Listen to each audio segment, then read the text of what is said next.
Everybody who dies will hear a sound. There's a beautiful sound of a bell, of a higher thing which can take them to the heavens. I noiselessly and painlessly died while in the wheelchair. And then we went through a tunnel. As we go through the tunnel, I started seeing people coming out of the tunnel. Was that from your past lives? Yes.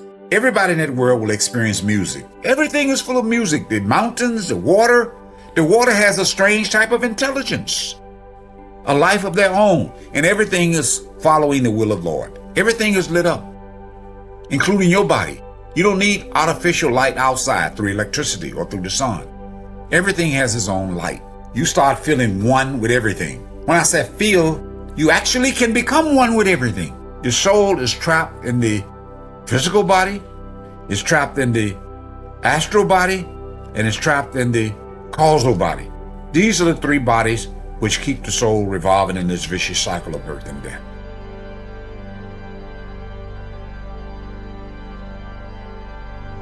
My job is to get into your head. I'm not a psychic nor a magician, but my job is to get into your head because you got the same consciousness I got. And if I achieve that miracle, a light bulb would go off. You'll say, wow. You always say wow when knowledge comes. Ooh-wee, you know. My name is Professor Brinson, and I had met my teacher back in the 70s. His name was Ishwar C. Puri. He was Chief Secretary of the state of the Punjab. India has over 1 million people.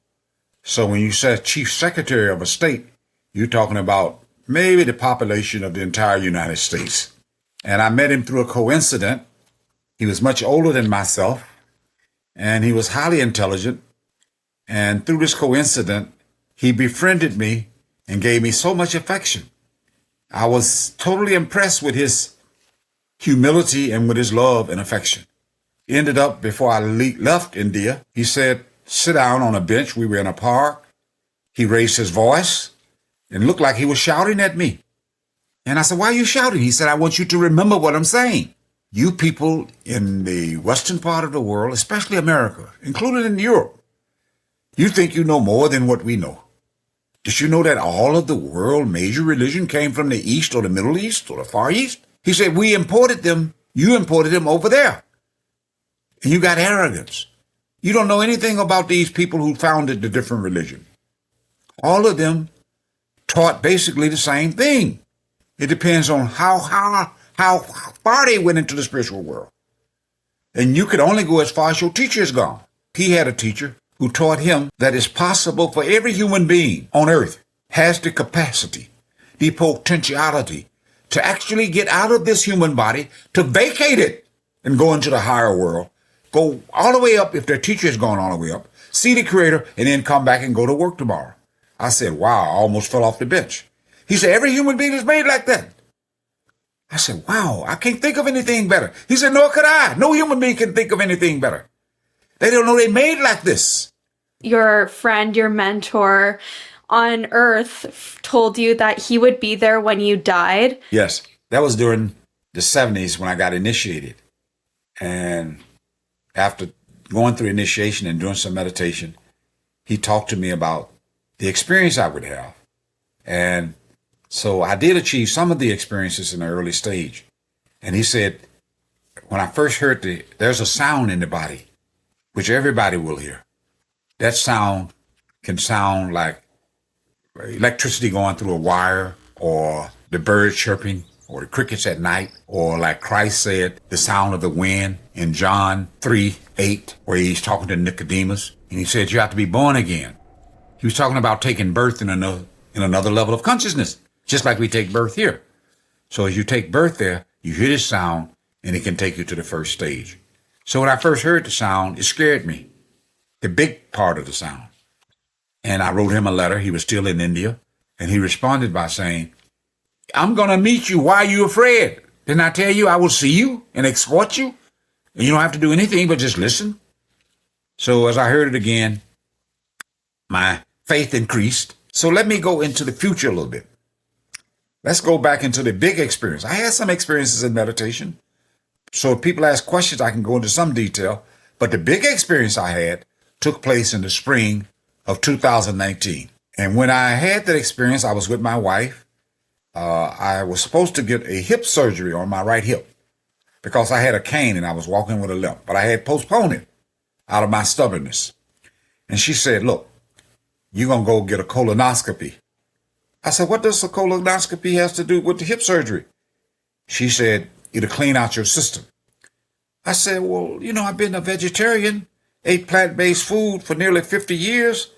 My organs, my veins are not clogged up with cholesterol. You know how wives can be if you're with them for a long time. And so she said, shut up. We got into the hospital. She put me in a wheelchair. I go up to the 4th floor to meet the colonoscopist. And we got into another argument about money. I said, I need to go to the bank. She said, I told you to shut up. We're not going to go to the bank until next week sometime.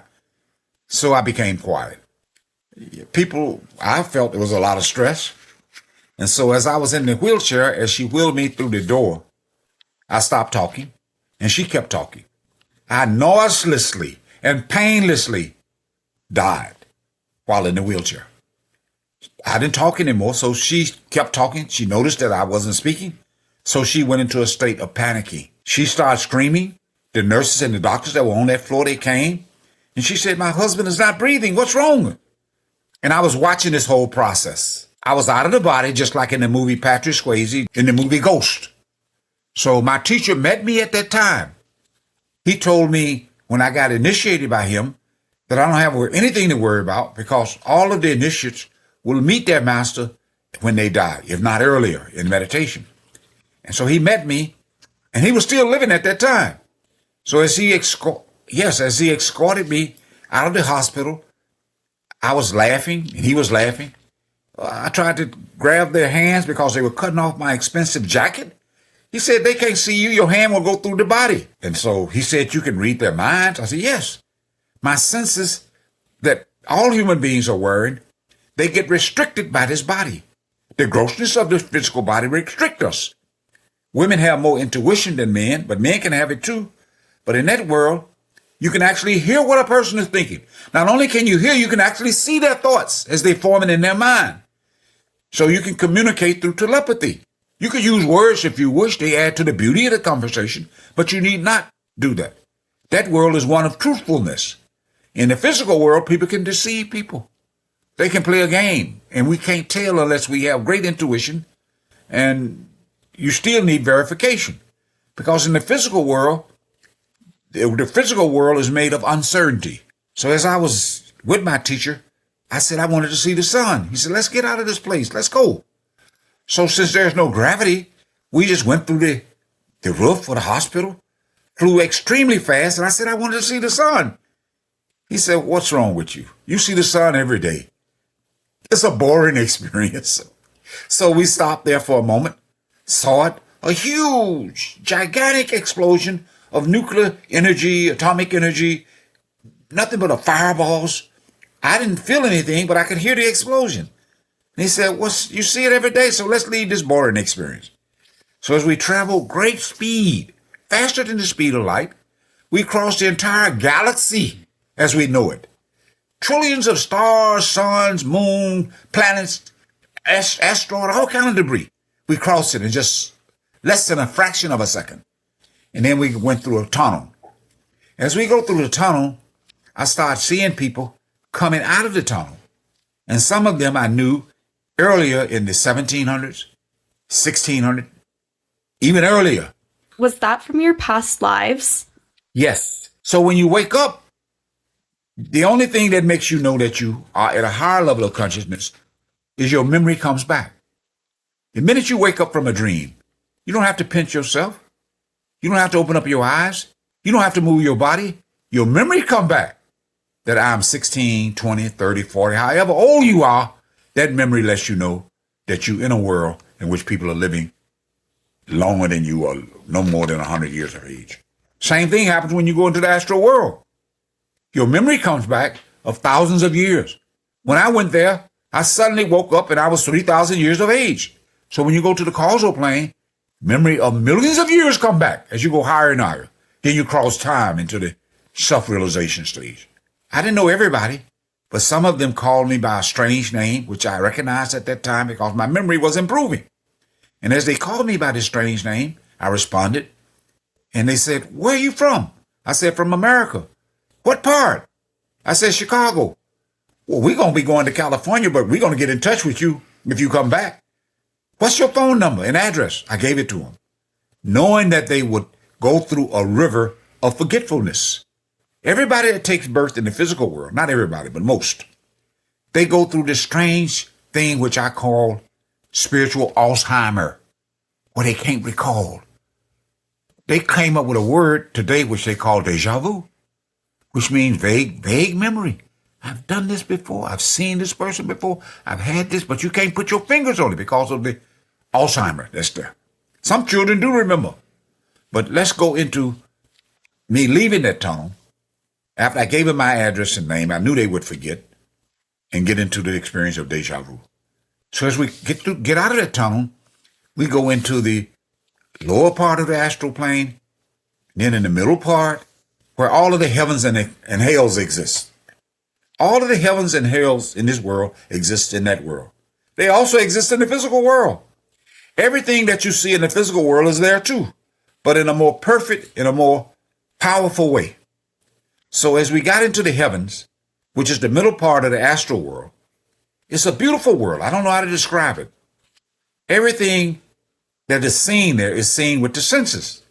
The senses increase in power and awareness because you're in a refined body made of very refined and subtle matter. It's called the astral body. And you can see in a panoramic, a 360-degree circle. You don't have to turn your head. You can see everywhere. Also, you can not only read people's mind, but everybody in that world is extremely beautiful and gorgeous. There's no ugly people there. You can create your own body and form it like you do in the physical world. Like I'm looking at your face. You got a beautiful face. As you get older, you'll probably put on Botox or go see a person who can do plastic surgery. People do that in this world. In that world, you don't have to do that. You just think. But in this world, you think too. Oh, I'm getting a little wrinkle. Let me go see this plastic surgeon. Or let me put on some lipstick and beautify my eyelashes. We all want to look young and beautiful. The average age of that person in that world look like they're in their 30s. Because in that world, you create your thoughts. You create your body through thinking there too, like you do in this world to some extent. And no pain is there. Everybody's nonviolent, full of love. It's a beautiful world. You don't want to leave that world. You get so much knowledge. Like in this world, we go to school, we go to colleges, and we learn by a tedious method of putting our attention on books. Let me read this book. Let me spend all night trying to understand Einstein's theory of equals MC squared. Let me understand chemistry. In that world, knowledge comes by infusion. You don't have to go through reading. You just look at something, and the knowledge embedded within that activity or that thing get infused into you, depending on how much concentration you develop in the physical world. Concentration and knowledge are connected. Even in the physical world, when people make great discoveries, like in the 1700s, there was no airplanes. There were no rockets, no telephone, no computers, no radios, no TVs. But as time went on, there were individuals who took birth, who had studied these activities in the astral world. When they came here, and with their great ability to concentrate, there was a door hidden behind his eyes, these two eyes, which cracked open a little bit. And the knowledge flooded them. They thought it was coming from outside. So they made these discoveries. That's how this world is evolving with all these inventions. All of the knowledge in this world is coming from another dimension through the door of human beings cracking open. There are human beings in that world. They have jobs. Some are scientists working on different projects, medical projects. They make medical discoveries. There's some people there, athletic, who are struggling with their skills. They take birth here and become rare athletes, making multi-millions of dollars in different sports. They just have that ability because they practice there. So you're doing practice here too when you come here. But some people have not practiced there enough to develop the super skills that those people have from there. So this world is similar, except that that world in the astral plane is a more perfect expression of the physical world. Everybody in that world will experience music. Everything is full of sounds. Like in the movie Sound of Music, which was made in America in the 80s, I believe. I saw it with Julie Andrews and the children who were singing with her. When she said, the hills are full of music. Everything is full of music. The mountains, the water. The water has a strange type of intelligence, a life of their own. And everything is following the will of the Lord. But people don't know what that music is. They don't know that it's God in a lower form of vibration there, creating everything. So as we move through that world is a huge world of light. Everything is lit up, including your body. You don't need artificial light outside through electricity or through the sun. Everything has its own light, and everything has its own intelligence. Matter in this world appear to have no intelligence, but it does. You can take matter such as ordinary dirt and turn it into gold if you know how to do it.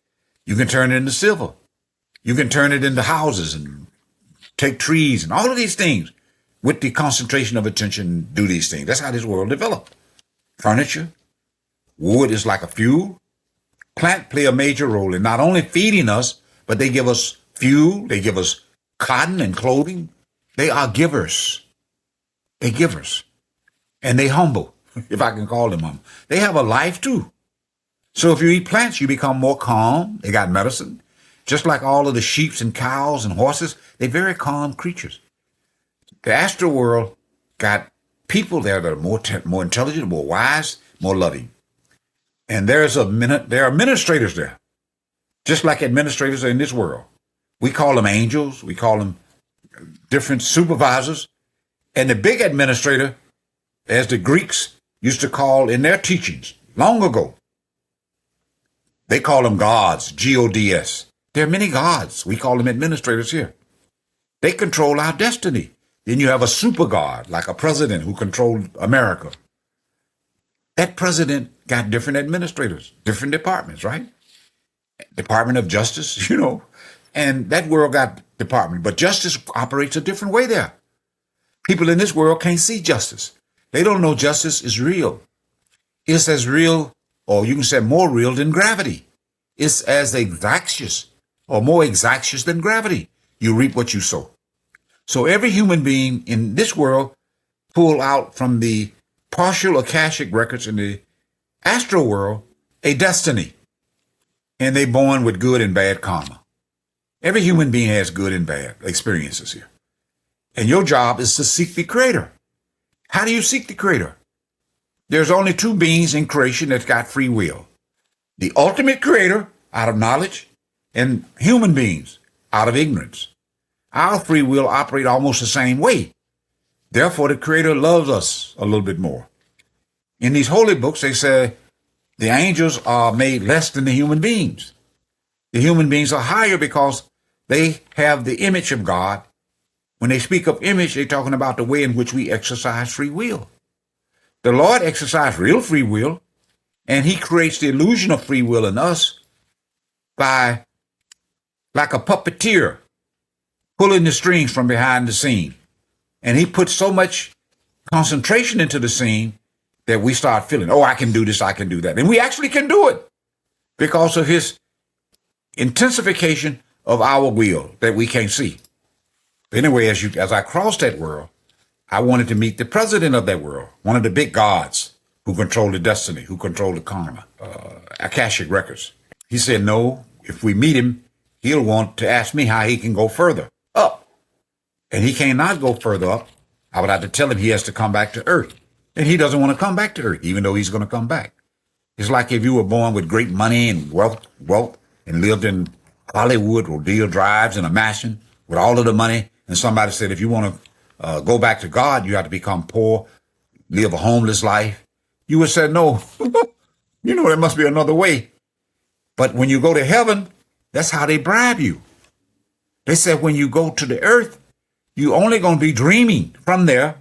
And a dream only lasts a little time because time is different. Just like when you go to sleep in this world, you go to sleep for 8 hours. And my teacher gave me an example. He said, what if somebody came to you and said, here's a suitcase with $5 million in it, but you have to take this red pill. This red pill will not kill you, but you'll have the most horrible, the most miserable, the most horrific and painful dream experience. And then you'll wake up and the money is yours. Or you can take the blue pill and have a wonderful experience with no money. Most people, if they know they were going to wake up, they'll say, give me the red pill, right? Because money gives them the ability to travel, become rich, eliminates what they consider to be problems. That's how they bribe you in the astral plane. They say, you're only going to be there for a little while. Take birth, become a Stevie Wonder, you'll be blind. Or take birth, you're paraplegic. Or take birth, you get hit by a drive-by bullet at the age of 16 or 12. You're only going to be there for a little while, and then you can go higher up. So they bribe you to come here to pay off your karma, okay? Because karma can be paid off in this world. Animals don't have to pay off karma because they don't exercise free will. Whenever you make a decision, you're exercising the illusion of free will, and that's the only way you're creating karma. So my teacher took me even higher. We go beyond that world into the causal plane. Let me backtrack a little bit. The astral world, with its stars, skies, population, is a huge world. If you were compared in terms of measurement with the physical universe, with its trillions of stars, asteroids, planets, the astral world or the physical world would be the size of a quarter. The astral world would be the size of the Pacific Ocean. Imagine a quarter in the Pacific Ocean. That's how size the entire physical universe we're in now, as compared with the astral plane. A huge plane. As we left that plane and go to the causal plane, it's much larger than the astral plane. The astral plane would be like a silver dollar. And the causal world will be like the Pacific and the Atlantic Ocean combined. That's how huge that world is. Once you get into at least the middle part of the causal plane, you start feeling one with everything. When I say feel, you actually can become one with everything. People become one with everything in the physical world, but it's not real. Like say if you playing volleyball and your team win the championship, you say, give me a high five. You feel one with them, right? You don't feel one with the opposition, but in that world, you feel one with everything. So we are moving around in this vicious cycle of birth and death. The only way we can cross the karmatic world, where all of the karma exists, where all of the Akashic record exists, is to meet a perfect living master, a PLM. That perfect living master is a rare being. And he said this world always has a perfect living master, but it may be only 2, 3, 4, 5, because the seekers are very few. Most people are not seeking. They rather get a house, buy money, get money, have children. They got all kinds of desires in their mind. They don't know what the real purpose is. They have many purposes, but these other purposes confuse them and scatter their attention.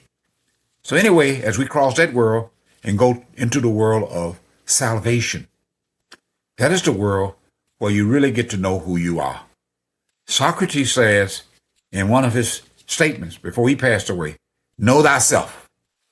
That's where you finally realize that you are a soul made of the same stuff that the Creator's made of. But you still got 2 more spiritual levels to go to. The soul is trapped in the physical body, is trapped in the astral body, and is trapped in the causal body. These are the 3 bodies which keep the soul revolving in this vicious cycle of birth and death. So as we got into the salvation area, which is where the soul is, because you don't have to reincarnate anymore from there. So I said to my teacher, because there are no words there, words cease to exist after you leave the causal plane. Because the causal plane is nothing but a mental world, a mind world. So there's no mind there. You have pure soul. But you can't cross the other 2 regions by yourself. So I said, well, can we go all the way back? My teacher said, no. I said, why not? He said, you don't want to leave this region. This region is gorgeous. You can't come back. You're not going to have it that easy. You will go all the way back when you finally biologically die. I myself will take you back because I have to wrap you like a baby in my soul and fly through that world and take you back to your original home. So I came back. And I came back because of you, Miss White. And there are other people who pulled me back. I don't know whether to thank you or get mad at you. So I had to come back and share this knowledge with you and your audience. But when I came back, I just was in the hospital setting. The doctors, after doing their work with the tools and different instruments they put on me to bring me back, they thought they brought me back, okay? I don't let them think any other way because that's the way this world works. Everybody who clinically die and come back with memory. If you want to read Dr. Raymond Moody, Moody book, Life After Life, you learn about the sound that these people heard, but they don't know what the sound is as you read the book. And the sound is what take them out of the body and bring them back. Everybody who dies will hear sound. There's a beautiful sound of a bell, of a higher thing which can take them to the heavens. Very few people, I said, have had these very high experiences. The world is made like this because there are very few seekers. It won't always be like this, but at this time, it's like this. Thank you so much for watching this video on T&H Afterlife. We're so grateful to have such an amazing audience, and your comments always make me so happy and interested. My name is Lauren, and if you like this video, make sure you subscribe to T&H Afterlife. I can't wait to share more near-death experience stories that can change your perspective on life and death.